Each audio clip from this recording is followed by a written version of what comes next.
For some time now, I've had a fixation on old animation I used to watch growing up. I'm not just talking about stuff that came out in the 70s or 80s, I mean really old shows like Popeye and Little Aubrey. This all started because Matt Pat did a film through on Skinamarink. He talked about the old animation that played on the TV in the movie.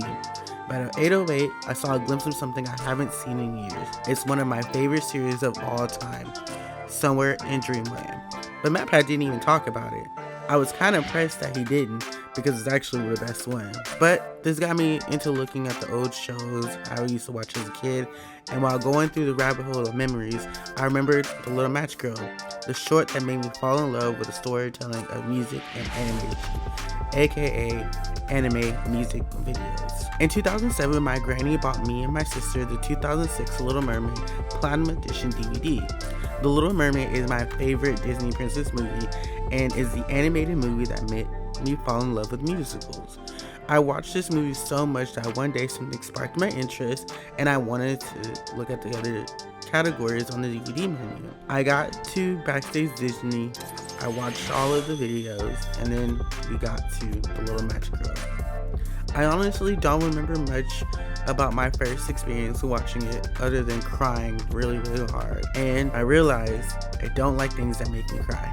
This Little Match Girl adaptation is a 2006 animated short film produced by Walt Disney Studios and released by Walt Disney Pictures. Directed by Roger Allen and produced by Don Hahn, it is based on the original 1845 story by the same name by Hans Christian Andersen. This short is set to Nocturne from Bourdain's String Quartet No. 2. As the snow falls down, it pans to a little girl trying to sell long matchsticks on the street. Unfortunately, everyone declines. Once the street becomes empty, she walks down a snowy alley to get shelter.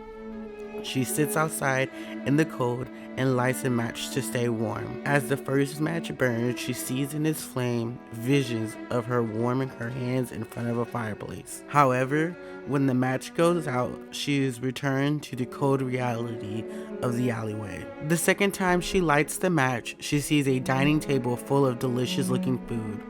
As she tries to grab some food, the match goes out, and then she is reminded of the fact that she is still cold and still hungry.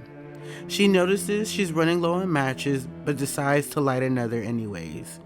As she lights it, she sees a carriage that comes for her and takes her to her house. A home full of heat, a home full of food, and a home full of love. Then, it goes out. She's upset that her illusions keep breaking away, so she grabs the rest of her matches and lights them up. What appears before her is her grandmother, who comes to greet her with love. They hug, and then she sees the Christmas tree. It's big and beautiful, taller than any other, and is surrounded by gifts. As we see her last warm moments, it pans back to the snow outside, falling down on her. She's sitting slumped over in the snow. Her grandmother, who's been seen in her illusion, comes to wake her up. But it appears that she's come to help her cross over as she has died from exposure. But even as she died, she had a smile on her face. A comet soars across the sky, marking the girl's journey from the earth to the heavens. While doing research on the song that is used for this short, I discovered that the short is actually written for Mr. Bourdain's wife for their 20th anniversary, which is surprising that they decided to use this song, something that's supposed to be full of love and grand, showing his appreciation to his wife after 20 years, to be used for something so sad. It's actually kind of crazy. I don't know how they picked this song, but it was the best pick for this adaptation. The change in tempo with the change of emotions on whichever side the story is being told. The piece contrasts from this free-sounding upbeat with the quick tempo in the scene when the matches are lit, to the slow and somber sounds at the beginning and when the matches go out at the very end. The harmony of the music in this animation reminds me of Remy from Ratatouille when he had the cheese and the strawberry at the same time for the first time. True tranquility. Thank you to everyone who watched this video. This is my first time I've ever edited a video like this or made a video like this. I want to do a series talking about Cuba shows I used to watch growing up as well, but who knows what I'll do in the future. Subscribe if you would like to, and I'll see you next time. Bye!